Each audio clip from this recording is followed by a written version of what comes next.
So regarding food sa food diri, ang delicacies nila, ang og gusto jud mo try og kanang pagkaon diri is ang pinaka the best nga ilang pagkaon diri is katong cheese fondue.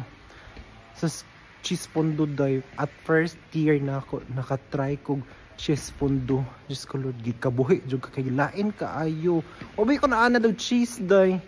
Wabe cheese Pilipinas day pero pagkaon ako sa kanang cheese fondue mura jud giluod ko baho kaayo isog kay baho ang cheese nila dire gyud kanang normal nga cheese dire kay kanang gikan jud sa kuan mga Alps, Swiss Alps baho jud kay siya day pero murag nagkadugay ko dire murag na embrace naman ako ay gilamian naman ko sa kanang cheese fondue oy lami na kay cheese dire day dire jud lami jud kay perfect jud kaayo. So if gusto nyo mo try og kanang kuan pagkaon diri so cheese fondue akong ika-recommend day.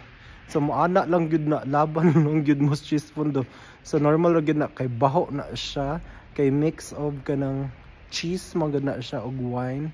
So ano jud day or naapa sila raclette nga gitawag. Raclette is kanang patatas na siya nga gibutangan og cheese.